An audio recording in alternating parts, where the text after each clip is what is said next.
Welcome to the Not Just Leadership podcast, Lorenly. Great to have you here. Thanks for accepting the invitation. Hi, Dominic.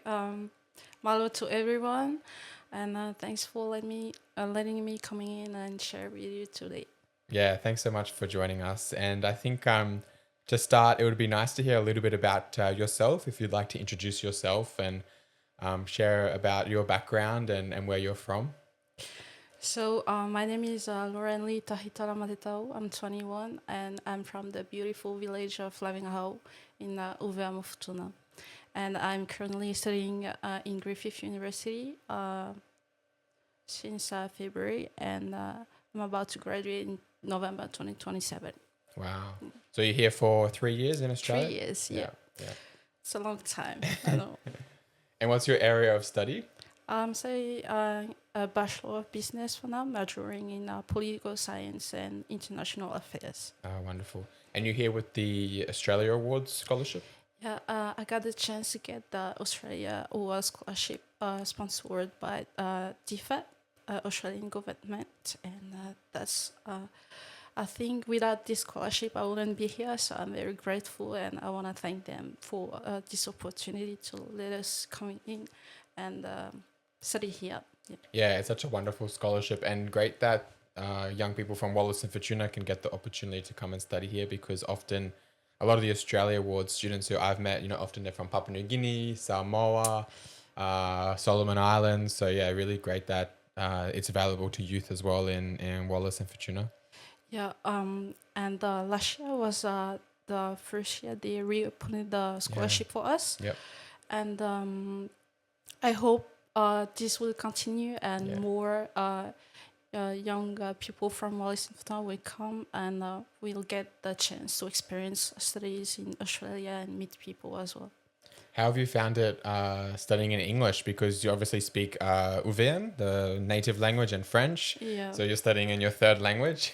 I imagine that's been a great experience, but probably challenging as well. It is very stressful at first, because sometimes we cannot understand like what our teacher. The Australian accent is a big big strong sometimes, so it's kind of hard to get what they taught us. But I feel like the more we get to speak with them, to talk with them, and to hear what they say, the more like it just feel natural for us to understand. But yeah. And I think for me, thanks to my studies in New Zealand, because I spent almost 2 years in New Zealand. 2 years? Yeah. Wow. Yeah. So in Auckland? Yeah, in Auckland. Yep. Hey, in the CBD. And I think thanks to my studies there, like it's a little bit easy, I'll say. Yeah. And probably if you're going to study English anywhere before coming to Australia, New Zealand's probably the best option, because it's as close as you can get, like geographically, but linguistically as well. I think a lot of young people, maybe not necessarily in the Pacific, but in other parts of the world, they often choose British English or American English.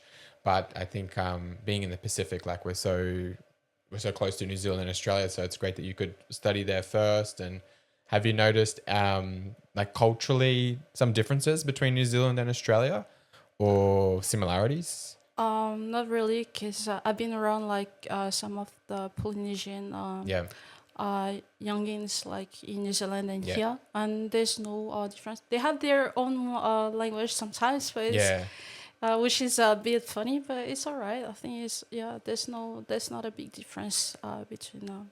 Yeah, because you're in Wallis, the Uvian language would be closest to Tongan. It would be, right. And so you could communicate with Tongans, I guess. For now, like when I talk with my friends from Tonga, I can understand what they say, but for them it's a little bit hard to understand what I say, because our language is like from theirs, but it's a little bit different. So it's a little bit hard for them to understand, but we can hold like a everyday conversation with them. Yeah. I imagine studying at Griffith University, I know, has a big student population from the Pacific. So you've probably been able to meet a few other Pacific Islanders as well. And especially through the scholarship. Because before the start of our study, we had 1 month called IEP. Is like an introductory program Yeah. where we had like where they explained to us like what we can do in Brisbane. Yeah. How's the life like the student life here? How to budget and all of that stuff. And I get to meet a lot of students from the Pacific and from Asia as well, Yeah. which is really good. Have you met anyone else from Wallis? Uh, Only one of the girl who got the scholarship last year. Yep. Her name is India, and she's my flatmate actually. So Okay, yep. which is kind of nice, and it's so nice I think to have like a person you can like talk your native language with. Yeah. Because English is good, but sometimes it's a bit like Yeah, tiring. Like, absolutely. Yeah. Yeah. My wife, she came from Brazil, so she, often we would just speak in Portuguese instead of English when it gets tiring. And I know for myself, when I studied in New Caledonia and when I lived in France as well, when I worked as an English assistant there, sometimes you just want to speak your own language. Yeah. It's tiring. Like, it's really nice experience, but it's also very tiring mentally. So great that you're able to like meet with the other Polynesian and Pacifica youth and another person from Wallis. I went to Wallis end of July this year, so quite recently, and also July 2023. So I've been there twice, and you notice that there's some similarities because I've also been to Tonga as well. Yeah. So, and many other Pacific islands. So you can see there's definitely some cultural similarities, but also has its own very unique story. Yeah. Very small population as well. A lot of Wallisan and Futunans have migrated to New Caledonia. And even in New Caledonia, that's where I first knew about Wallis and Futuna, because I was at the University of New Caledonia. They have their own student association. Yeah. When I was studying French at Crepac at the language school, the librarian, she was from Wallis, so she would tell me about Nice. tell me about Wallis. Her name was Denny, and there's whenever you travel in the Pacific, there's always connected stories and history, and likewise with Australia as well. So I'm keen to hear a little bit more about like your childhood growing up in Wallis. It's, as I mentioned, it's quite a small country. It's only about 10,000 people, I think. Yeah, 10,000, and I think within this 10,000, only maybe like 8,000 in Uvea and 3,000 in Futuna. Futuna, yeah. So we basically know each other in Yeah. Wallis and Futuna. So if something happens to you, I think your neighbors or like the other people like from the other district will know about it. So That that's happened how because when we were there in 2023, my wife, some dog attacked her, and then so we had to go to the hospital. And then the next day, when we were at the university campus, the digital university campus, everyone knew. Like, oh, you went in the hospital. Are you okay? That's how it is in Wallis and Futuna. But I truly appreciate growing up there, and I truly miss the islands. I miss people, the food. There's just something about the islands where people just naturally like welcoming and even if they don't know you, they come to you and then talk to you. Yeah, that's a thing I really miss there, and my family as well. I miss them. Yeah. When I went there,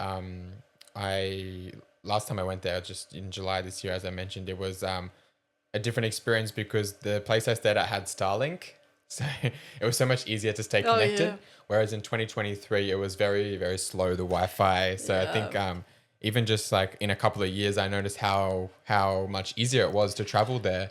And I think when you go back somewhere for the second time, it's a little bit more familiar. Yeah. You've already been there, so you kind of know what to expect. When you go somewhere for the first time, it's always a little bit, it's a new experience. Yeah, so I think things like Starlink, and I know they've been trying to promote the tourism a lot. Yeah. I think just before I was there, Miss Pacific Islands was there as well the week before. So it seems like I think Wallis is still and Futuna too is very untouched. Like there's not a lot of people. I don't know any Australian who's been there 2 times, and I have. So I'm very lucky to have gone there twice. But I feel like it's a part of the Pacific that not many people know about or have been to. Yeah, that's That's actually something like that happens to us every day. Me and Idia, when someone like we met at school came to us. You know, there's just something about the Polynesian community. When they see you, they're like, "Oh, she's Polynesian. Oh, let's Yeah. talk to her." Yeah. Even if we don't know each other, they would just come to us and ask Yeah. us. Yeah. And the first question they will ask us will be like, "Where are you from?" Yep. And when we will say, "Oh, I'm from Wallis and Futuna," they'll be like, "What is that?" Yeah. Even the Polynesian, some of the Polynesians Yeah. aren't sure where it is. It's so close to like we live so close to each other, but they don't know about us. That's a thing that like we noticed when we get here with Yeah. India, and we always have to, even when we explain to them like where is it, like it's between Fiji or Tonga, Yep. they'll be like, "Oh, I didn't know you guys existed. Yeah. Is it like a real island?" And we'll be like, "Yeah, of course it's real." And we like get to show them on Google Maps, and they're like, "Oh my gosh, I didn't know this exists." Yeah, that's just something like yeah. I think we need more Uven and Futunian here, or like to just share about us and just tell the world, yeah, we're here, we exist. Yeah. That's one of the projects I'm part of at the moment, English Equip. That's something we're really passionate about, is helping Uvian and Futunan youth and New Caledonian youth improve their English skills, because there's so many opportunities in the Pacific and in Australia and New Zealand. If you have a good understanding of English, you can access these opportunities, like yourself here in Australia studying, and you've spent time in New Zealand. Now you're like speaking English on a podcast. So I think the first thing is if we can try and, of course, we need to preserve the Pacific languages, but also if we can encourage the youth to learn English, then they can connect with Tongans and Fijians and Australians.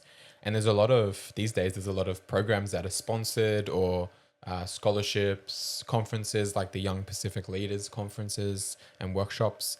So I think helping the youth to get more confidence to learn English is a great way to travel and connect with the other cultures of the Pacific. Yeah. And I think there's another thing as well. There's a lot of opportunity for us, but we just don't know about it. Like for me, the scholarship, I only heard about it when I was scrolling on Facebook. Okay. And I saw like one ad there, and that's how I knew about the scholarship. Just to say that in Wallis and Futuna, there's like no, I would say, organization or organism that will promote. Only recently, I know the consular of New Caledonia, they went to Wallis and Futuna to promote the scholarship, but before that we didn't like know anything about like our scholarship that we can get to go studies outside French territory. And have you always lived in Wallis and Futuna, or did you study anywhere else before Australia, apart from New Zealand? Yeah, I've been studying in New Caledonia for 3 years. Okay. So, because in Wallis and Futuna, there's no university for now. Yeah. So after I graduated high school, I went to New Caledonia to study. What year were you in New Caledonia? It's probably the same time I was there. 2021. Okay. That was my first year in New Caledonia. Yep. And I was studying Bachelor of Physics and Chemistry. Wow. Yeah, which is very different to what you're studying now. Yeah. Yeah. So and after that, I went to New Zealand. It was only for 2 years and a half that I studied in New Caledonia. Okay, I was back there in July to November 2022. Oh, I was there. Yeah, I was living at the International Residence Internationale, residence of at the campus. Oh yeah, at the other side. The other side. Yeah. So we didn't cross paths, but I remember one day there was the student association from Wallis and Futuna did a cultural performance. Yeah. And I went and watched.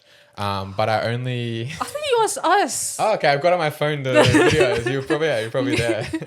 And then I ended up not doing like a full semester at the university because I went to do internships. Yeah. So I interned at New Caledonia Trade and Invest. Yeah. Their office is in Jukos in Noumea. Yeah. And then I interned at the Australian Consulate General, who are responsible for New Caledonia and Wallis and Futuna. So yeah, small world. Yeah, I know, right? Yeah. So you shared a little bit about Wallis and Futuna being a very small country. What's some memories that you have from living there as a child?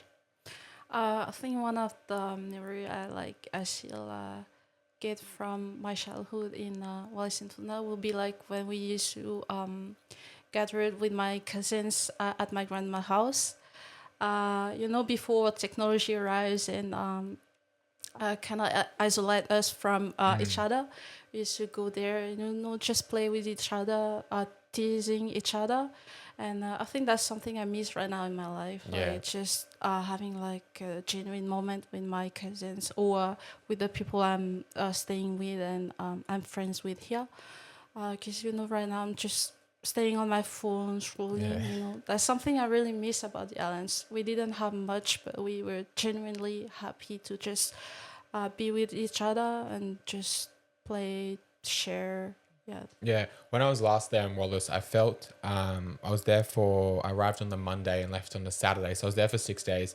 But I felt like I had a lot of time to myself. Well, one because I was on holidays, like I wasn't at work, but I think just the island life and culture, everything is you just take each day as it comes. You Yeah. just enjoy the moment. You don't worry too much about the time if you're Exactly, yeah. running late or. And it was really refreshing for me because I'm always like working and doing projects and volunteering. And when I was there, particularly this last trip at the end of July, I was like, I really, when I left, I really felt like refreshed. I think also, as I mentioned, like things like Starlink and things are great when you're connected. But even then, I felt like I didn't use my phone as much as I could have. But I think just like having that time back and being able to just enjoy the moment and just really like appreciating the nature. Exactly. We went to the what is it? The lake. Like Lalo Lalo. Yeah. That was really beautiful. It was very windy. I'm not sure if it's always like that, but it was very windy the day I went there. But just like being surrounded by the beautiful environment, very peaceful and calming. Yeah, I really enjoyed it. Yeah, that's very nice. And that reminds me of a funny story. Before Starlink arrived in Wallis and Futuna, we had Wi-Fi at home, but it was very slow. So we always had like to just raise our hands, like trying to get the signal from. Yeah, and now we're just like laying on our beds and just it's just funny story that we had from. What's the best beach or best site to visit in Wallace or Futuna? I hate to say it, but the best sites in Wallis and Futuna is in the North District, Hihifo. They have the most beautiful beaches there.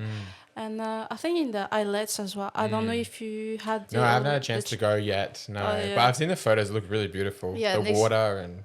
Yeah, next time if you go there, just go to the islets. I think you really enjoy it. The water is clear as so. Yeah, it's untouched. Yeah. And I mean, coming to Australia to study, there's obviously been a lot of, you mentioned a lot of highlights and positive moments. Has there been some challenges as well that particular challenges that you've gone through or anything you'd like to share? I think I had a hard moment when I got here with my accommodation. Finding an accommodation in Australia is really complicated. And sometimes the rent is just too expensive for a small room for what it offers. So it was really hard to find one. But thanks to our counselors at school, they gave us tips and like website where we can go on and just find something for us. Otherwise, it will be like language, the barrier language at first. But like I said, I made a lot of friends here. So I think without them, I won't enjoy my time here in Australia, and I won't get through challenges. I would say, because they helped me a lot with anything I need. So yeah. And like, because you're studying full time with your course, do most days you spend at university, or some days you're at home studying? Like, what does that look like? Oh yeah, so because not unlike my studies in New Caledonia, like French system, here you get to select your own courses and choose your own time, like for your classes. So yeah, I get to have a lot of time after my classes. So after that, I just go to the library, get some study there, and I would say me and my friends, we get to spend a lot of times in the library. We sleep there as well. Really? Yeah, just to say how hard the assignments are sometimes. So yeah, and when I'm at home, I'm just enjoy my time, or just go out for some dinner with my friends, and yeah. But when I'm at school, I'm at school. Like Yeah, it's I'm truly at intense. school, Yeah. just focus on my studies and trying to clear my assignments as best as possible. Yeah. Yeah. When I studied in New Caledonia, it was very different for me because I studied my degree online in Australia. I mean, in Australia, more and more there's degrees that are online, but you often have the choice, like you can study in person or online. And I specifically chose to study online because I liked to do that and I wanted to work at the same time and do other things. And then when I went to New Caledonia, like the schedule was completely different. It's like Yeah. 8 in the morning till 5 in the afternoon Yeah. every day Yeah. at the in class, whereas the universities in Australia, it's often just like the lecture and Yeah. the tutorial or the workshop, and then you only have 4 units Yeah. at a time. So Per trimester. I Yeah. think in New Caledonia, I think I was studying like 7 units or Yeah. something. Yeah, very And different, the two systems. yeah. So yeah, when I was in New Caledonia, every day I was just getting home tired, like from the day I spent Yeah. there. And sometimes you just like your class are back to back, so you don't have time like to have a rest or just Yeah. eat. But yeah, I really enjoyed. Most of my class are or after 3 p.m. here, Okay. and I will finish at 8, or yeah, the latest is 8 p.m. Yeah. But so I have my morning just for me, like to get up, shower, and just like trying to relax Yeah. before school, the Yeah. stress of school.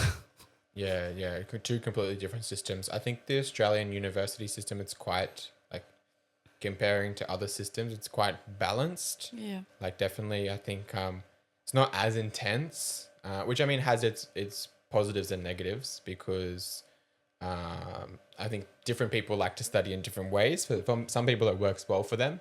Other people, maybe they want more hours in the classroom, more contact with the teachers.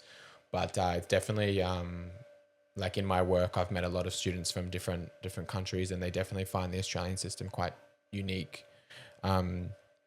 Yeah. So, I mean, the theme of the podcast is, well, the name of the podcast is not just leadership. So, talking about leadership and I guess what leadership means to us is like for you personally, what does leadership mean? If you could describe it or explain it. For me, leadership is uh, taking each other's hand and trying to like lift each other as best as we can. For me, there's a someone proverb that says "Oleala ile pule ole tautua," which means the best way to lead is to serve.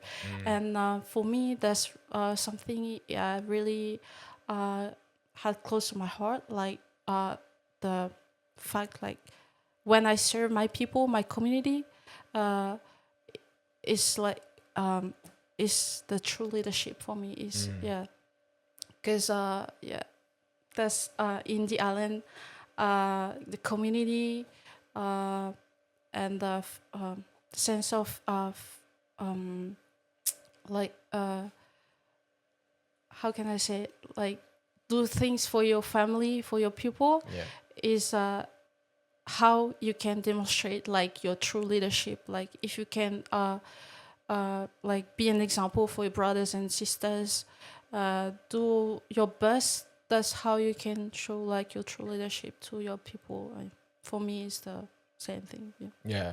In all the Pacific Islands I've visited, like it's always very important to the Pacifica people for faith and family Yeah. and community. And I think that's something that I've definitely appreciated as an Australian, because I think some of those three themes are sometimes not as valued here as much as they could, because sometimes we get distracted by work, opportunities, money. And whenever I go to the Pacific, it's always like refreshing. They very faithful people, very focused on their family and giving back and looking after one another.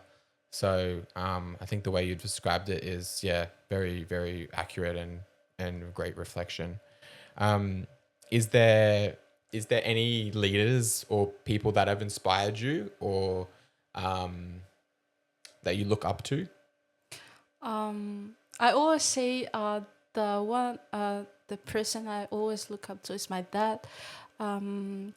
My dad is my village chief, and he has a lot of responsibilities on him, and sometimes he doesn't have time for us, which we had a hard time to understand. But the more like we get like mature, the more we understand like he has responsibilities. He has to do that. He has to be there for us, but also for his people, for the people who depends on him. And just seeing him, he never complains about it. He always like do his things and just keep it for himself. Just carry on us them, so without saying anything. And for me was I grew up like looking at him doing all of this. Truly inspired me. I'll be like, oh, why will I complain for that, for this, for that, when my dad doesn't. Well, he has a lot of things to do. So yeah, every time someone will ask me, who do you look up to? Like, I will say, yeah, my dad. My dad is like the person. Yeah, my Yeah, yeah. person.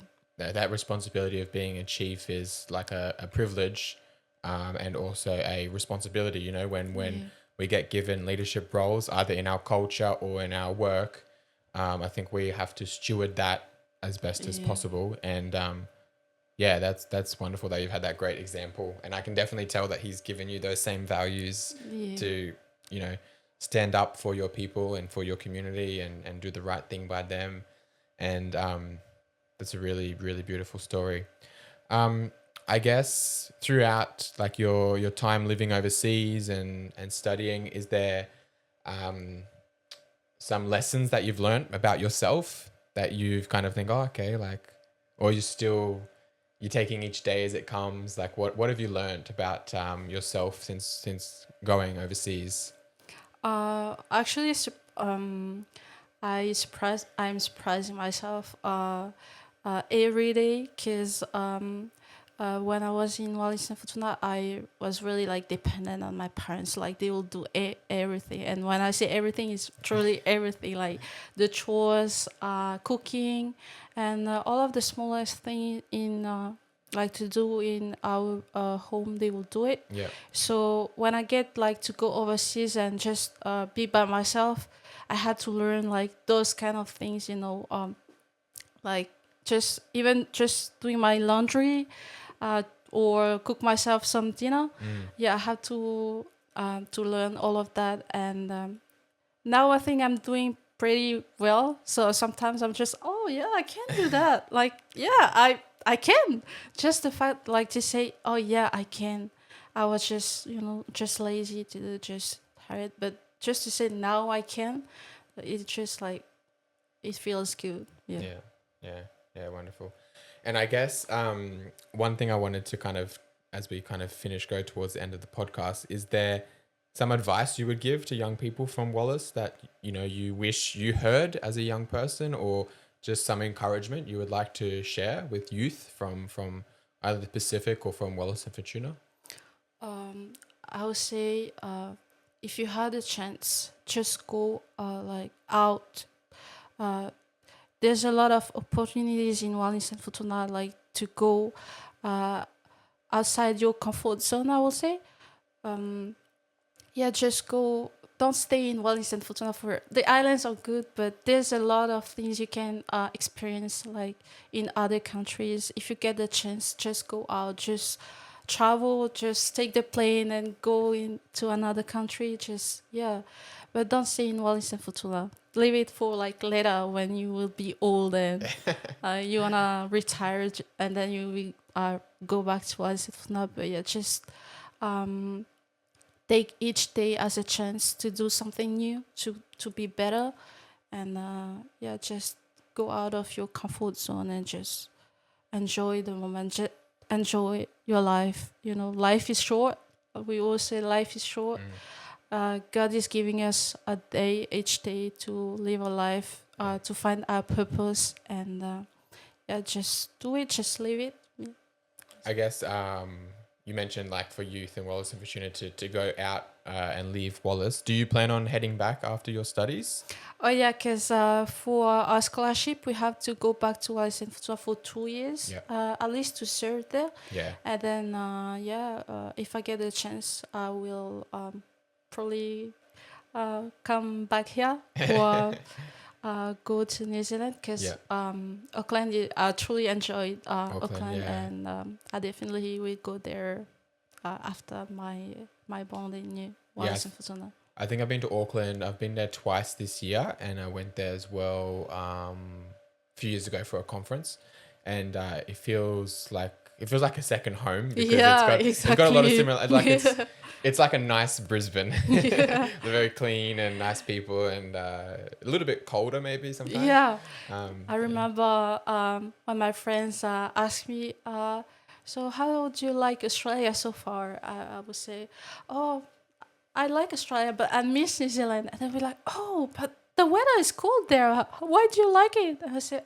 oh, no, it's just like home. I don't know how to describe it. It's just like, it feels like home. And I miss my friend, like the people I met there. And just my routine in Auckland, I miss that a lot. Yeah, beautiful country. Well, hopefully you, once you go back for your 2 years in Wallis and Futuna, you can find another opportunity back in New Zealand or Australia. Yeah. I mean, with like you speak French, English, Uvian, so there's got to be some great opportunities, I guess, available in the future for you. Definitely, I think like the power of languages is so important, and I'm really inspired by your story and your confidence to study here and leave your family. I know, a lot of Wallisian and Futunas, they go to New Caledonia, but it's inspiring to hear that you came, all the way to New Zealand and Australia on your own, at such a young age as well. So I think it's your story will definitely inspire a lot of your other young people. Yeah, and that's the thing. I really want to thank my family for that. Because when I went to New Zealand and to New Caledonia as well, I didn't get any scholarship, so they get to pay for everything, and that's not a thing that happens a lot in Wallis and Futuna. Life is really. I know life is really expensive there, and there's a lot of challenges there, but the fact that my parents, my family, got the chance to support me during my studies is something I'm truly grateful for the support, the love, and their faith in me, I would say, because I'm not someone who I'm not really a leader, but thanks to them I get the chance to experience all of that. So yeah. Well, thanks, Lorenly, for joining the invitation to come on the podcast. My first guest from the Pacific. Oh my God. And definitely not the last. So, I mean, it's always wonderful to talk about Wallis and Futuna. It's if anyone's listening, highly recommend visiting. You can get there via Fiji or New Caledonia. It's only about an hour from Fiji. Yeah. So it's so close. There's flights a couple of times a week, 1 or 2 times a week. Oh, one or I think, depending on the time of the year. But the best time to visit, I think, is in July, because there's the national. Yeah, exactly. National Day, and the weather is better in July. Yeah. Yeah, quite. It's winter. It's a good time for the beach, not too hot. But yeah, thanks so much for joining us, yeah, Marlo. And hope to maybe have you back again in the future. Who knows? yeah, who knows? Yeah, thank you so much, Dominic, for having me today, and thank you so much to all the people that will listen to this podcast. And have a good afternoon, everyone. And Maro. Thank you, Marlo.